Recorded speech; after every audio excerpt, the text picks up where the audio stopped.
Hi guys, welcome to Kitchentips lifestyle. எல்லா போலும் இறைவனுக்கு இன்றைக்கி ஒரு அட்டகாசமான நம்மளுக்கு டைமிங் சரியான மிச்சப்படுத்தக்கூடிய டிப்ஸ் தான் ஃப்ரெண்ட்ஸ் பார்க்க போகிறோம். கண்டிப்பாக கடைசி வரைக்கும் மிஸ் பண்ணாமல் பாருங்கள். அதுக்கு முன்னாடி நம்ம சேனலை Subscribe and like. அப்படியே மணி பெல் ஐக்கானை கிளிக் பண்ணிக்கிறங்க. இப்போ வாங்க மக்களே, என்னென்ன டிப்ஸ்னு போய் நம்ம வீடியோவில் போய் பார்ப்போம்.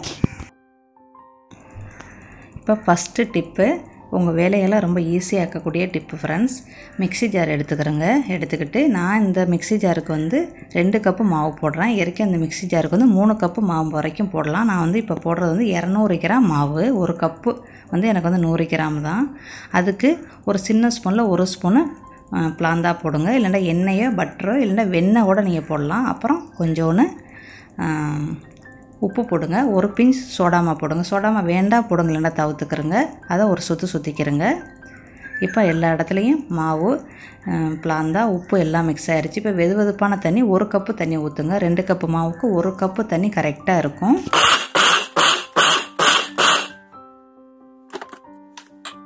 இந்த மிக்ஸிக்கு ஃபுல்லாக போடுறதா இருந்தால் நீங்கள் 300 கிராம் மாவு போடலாம். எனக்கு 200 கிராம் மாவு போதும். நீங்களே பாருங்கள் எவ்வளோ சாஃப்டாக இருக்குது அப்படின்னு. 2 கப்புக்கு 1 கப்பு தண்ணி வந்து கரெக்டாக இருக்குது 2 கப்பு மாவுக்கு. இப்போ நம்ம லைட்டாக மாவை வந்து அந்த உருண்டை போடுறதுக்காண்டி நம்ம லைட்டாக ஒரு கொஞ்சம் நேரம், ஒரு அரை நிமிஷம் இந்த மாதிரி பிணைஞ்சு நம்ம உருண்டை போட்டுருந்தேன் ஃப்ரெண்ட்ஸ். நம்மளுக்கு சப்பாத்தி மாவு கரெக்டாக 1 நிமிஷத்தில் ரெடி ஆயிடுச்சு. உருண்டையும் போட்டுட்டோம் 1 நிமிஷத்தில். இப்போ பாருங்கள் எப்படி பொங்குதுன்னு பாருங்கள். நம்ம எதுவுமே செய்யவே இல்லை, மிக்ஸி ஜாரில் சுத்தின மாவு தான். எப்படி பொங்குது பாருங்கள். நம்ம கையில் எப்படி பிணைவோமோ அதே மாதிரி தான் இதுவும் சூப்பராக ஒர்க் அவுட் ஆகுது. கண்டிப்பாக அடிக்கடி சப்பாத்தி செய்கிறவங்களுக்கு இந்த டிப் ரொம்ப யூஸ்ஃபுல்லாக இருக்கும். கண்டிப்பாக ட்ரை பண்ணி பாருங்கள். மாவை பிணைஞ்சு கூட வைக்கக்கூட வேண்டியதில்லை. நம்மளுக்கு எப்போ வேணுமோ அப்போ மிக்ஸி ஜாரில் போட்டு ஒரு சுற்றி அழகாக நம்ம சப்பாத்தி செஞ்சிடலாம். கண்டிப்பாக எனக்கு இந்த டிப் வந்து ரொம்ப யூஸ்ஃபுல்லாக இருக்குது. உங்களுக்கு யூஸ்ஃபுல்லாக இருக்கும்னு நினைக்கிறேன். இப்போ வாங்க ஃப்ரெண்ட்ஸ், அடுத்த டிப்புக்கு போகலாம். இப்போ 2வது டிப்பு, இதுவும் உங்கள் வேலையில் வந்து ரொம்ப ஈஸியாகக்கூடியது தான். நம்ம எப்போவுமே வந்து இஞ்சி டீ போடுவோம். அதுக்கு வந்து நம்ம வந்து டெய்லியே நம்ம வந்து இடிப்போம், இடிகளை கழுவணும், இல்லைன்னா திருவுவோம். அதெல்லாம் நம்மளுக்கு வேலை தான். இது நம்ம 5 நாளில் இருந்து 6 நாள் வரைக்கும் நம்ம வந்து வச்சுக்கிறலாம் அந்த இஞ்சியை திருவி. அதுக்குள்ளே டிப்பு தான் ஃப்ரெண்ட்ஸ். இது உங்களுக்கு ரொம்ப ஈஸியாக இருக்கும். ஒரு டீ போடுறவங்களுக்கு இந்த சைஸு போதும் ஒரு 5 நாளைக்கு. இந்த மாதிரி தோலெல்லாம் எல்லாத்தையும் எடுத்துகிட்டு நல்லா கழுவிட்டு இந்த மாதிரி திருவுறதை வச்சு திருவிக்கிறங்க. இந்த மாதிரி பெரிய கண்ணிலே திருவிக்கிறங்க. ரொம்ப பொடி கண்ணில் திருவ வேண்டாம். இந்த மாதிரி ஃபுல்லாக எல்லாத்தையுமே திருவிக்கிறங்க. கடைசி வரைக்குமே திருவிடுங்க ஃப்ரெண்ட்ஸ். திருவி வச்சுக்கிட்டிங்க அப்படின்னா உங்களுக்கு 5 நாள் வரைக்கும் இந்த இஞ்சி வந்து கெட்டு போகாது. 5 நாள் வந்து நீங்கள் வந்து தாராளமாக இஞ்சி டீ போட்டு குடிக்கலாம். எவ்வளோ வேணுமோ செஞ்சு வச்சுக்கிறோங்க உங்களுக்கு தக்கன. கொஞ்சமாக எடுத்து நம்ம வந்து வெஜ்ஜுகளுக்கு கூட போட்டுக்கலாம். நான் வந்து வெஜ்ஜுகளுக்கும் போடுவேன், இஞ்சி டீயும் போடுவேன்.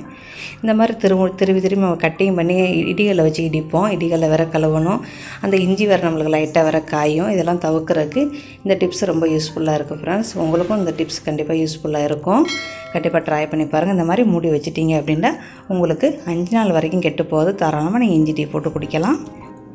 இது வந்து எனக்கு வந்து ஒரு பொருள் வந்தது, அதை நான் வேஸ்ட் பண்ணாமல் யூஸ்ஃபுல்லாக நான் மாத்திரம் பாருங்கள். இதில் ஜேம் போத்தை, ஊறுகாய் போத்தை நீங்கள் வச்சுக்கலாம். ஏன்னா தூக்கிட்டு தெரிய முடியாது, ஒரே இடத்துல நீங்கள் வச்சிடணும். கணம் இந்த 3 போத்தலுமே உங்களுக்கு கணம். அதனால் நம்ம தூக்கிட்டுலாம் தெரிய முடியாது. ஒரே இடத்துல இப்படி மேசையில் வச்சுட்டிங்க அப்படின்னா அது சிக்கன் உட்காந்துக்கிறோம். நம்ம எடுத்து யூஸ் பண்ணிக்கலாம். ரொம்ப ஈஸியாக இருக்கும் ஃப்ரெண்ட்ஸ். அப்புறம் நம்ம இதை வந்து டாய்லெட்டில் கூட யூஸ் பண்ணலாம். நம்மளோட பல்லு மருந்து, முகம் கழுவுறது எல்லாமே நம்ம வச்சுருப்போம். அது கூட நீங்கள் யூஸ் பண்ணிக்கலாம். இது ஒரு ஐடியா தான், நீங்கள் எப்படி வேணாலும் யூஸ் பண்ணிக்கிறங்க. அப்புறம் இது நூல் கண்டுக்கு வந்து ரொம்ப யூஸ்ஃபுல்லாக இருக்கும். தையல் தைக்கிறவங்களுக்குலாம் அந்த டிப்ஸ் ரொம்ப யூஸ்ஃபுல்லாக இருக்கும். இந்த மாதிரி எது இருந்துச்சு அப்படின்னா எல்லாத்தையும் ஃபுல்லாகவே நீங்கள் நூலாக வச்சுட்டிங்க அப்படின்னா உங்களுக்கு கண்டென்ட்லாம் போகாது. கொஞ்சமாக என்ன மாதிரி கொஞ்சமாக வச்சுருக்கிறவங்க எல்லா பொருளையுமே அதுக்குள்ளே வச்சுக்கிறலாம். ரொம்ப ஈஸியாக இருக்கும். எங்கே வேணாலும் நம்ம எடுத்துக்கிட்டு போகலாம். எங்கே உட்காந்து தைக்கிறோமோ அந்த இடத்துக்கு தூக்கிட்டு போயிடலாம். நீங்கள் கண்ணு மருந்து, தைலங்கள், குட்டி குட்டி தைலங்கள் எல்லாமே நீங்கள் போட்டு வச்சுக்கலாம் ஃப்ரெண்ட்ஸ். இப்போ வாங்க ஃப்ரெண்ட்ஸ், அடுத்த டிப் பார்க்கலாம். 4வது டிப்பு, எலுமிச்சங்காய் சமயத்தில் பாதி வெட்டி வச்சுருப்போம், இல்லாட்டா காவாசி யூஸ் பண்ணி முக்கால்வாசியை வெட்டி வச்சுருப்போம். அது நம்மளுக்கு வந்து லைட்டாக காயும். ஒரு வாரத்தில் நம்மளுக்கு வந்து அழுகி கூட போயிடும் சமயத்தில் அந்த சுற்றி வெட்டின இடம்லாம். அதுக்கு ஒரு சின்ன டிப்ஸ் ஃப்ரெண்ட்ஸ். இந்த மாதிரி பாதி எலுமிச்சங்காய் இருந்துச்சு அப்படின்னா கொஞ்சமாக உப்பை தடவி நீங்கள் வந்து ஒரு டப்பாலேயோ இல்லை ஒரு பிளாஸ்டிக்லேயோ இல்லை இந்த மாதிரியே கவுத்தி வச்சுருங்க. உங்களுக்கு வந்து 1 வாரம் வரைக்கும் கெட்டு போகாது, யூஸ் பண்ணிக்கிறலாம். அப்புறம் எலுமிச்சங்காய் ஜூஸ் போடுறதுக்கு நாங்கள் இங்கே இருக்கிறவங்க ரொம்ப சிரமப்படுவோம். ஏன்டா அது காரணம் வந்து எங்களுக்கு வந்து காயாக தான் வரும். இந்த மாதிரி பச்சையாக தான் ரொம்ப இடத்துல இருக்கும். பழுத்த பழம் கிடைக்கிறது எங்களுக்கு ரொம்ப குறைவு. அந்த மாதிரி வச்சு தேய்க்கவும் செய்யலாம். இந்த மாதிரி சுடுதண்ணிக்குலேயும் போடலாம். எப்படி செஞ்சாலும் சரி எங்களுக்கு வந்து ஜூஸ் வந்து ரொம்ப குறைச்சி தான் ஃப்ரெண்ட்ஸ் வரும். நீங்களே பாருங்கள். இன்னும் அதுக்கெலாம் ஜூஸ் இருக்கும், ஆனால் வந்து நம்மளுக்கு வராது. எத்தனை தடவை திருவினாலும் சரி அந்த ஒரு ஸ்பூன் அளவுக்கு தான் ஃப்ரெண்ட்ஸ் எங்களுக்கு வரும். அதுக்கு ஒரு சின்ன டிப்பு.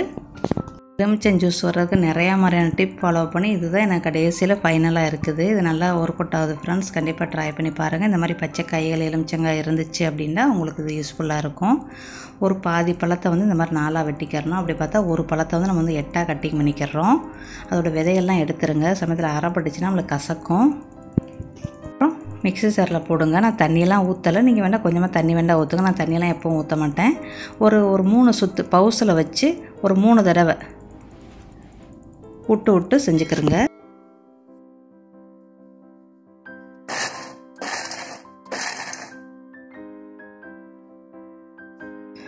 இப்போ பாருங்கள், நம்மளுக்கு ஜூஸ் நல்லா வந்துருச்சு. அந்த தோலில் வந்து நம்மளுக்கு வந்து எதுவுமே இருக்காது. இதில் கூட நம்ம தண்ணி ஊற்றி அந்த உள்ளுக்குள்ளேயே ஊற்றி வச்சுக்கிறலாம். உடனே நான் முதல்ல தோலை எடுத்து கட்டிடுறேன்.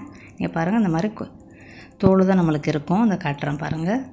நம்மளுக்கு அதில் வந்து சதையெல்லாம் எதுவுமே இருக்காது. இந்த மாதிரி அழகாக வெளியாயிரும். அதுவே நீங்கள் 4-5 தடவை பவுஸில் வச்சிங்க அப்படின்னா தோலும் உங்களுக்கு அரைப்பட்டுரும். அதனால் ஒரு 3 தடவையோடு நிப்பாட்டிக்கிறங்க. இப்போ தண்ணியெல்லாம் ஊற்றியாச்சு. நல்லா திக்னஸான ஜூஸ் கிடச்சிருக்கு.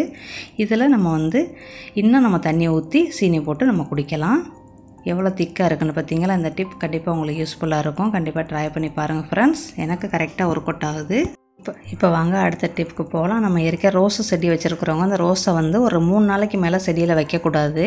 அப்போ நம்ம கட்டிங் பண்ணி என்ன செய்வோம், தண்ணிக்குள்ளே போட்டு நம்ம டேபிளில் வச்சுருப்போம். அந்த ரோஸை வந்து எப்படி யூஸ்ஃபுல்லாக மாற்றலாம் அப்படின்னு பாருங்கள்.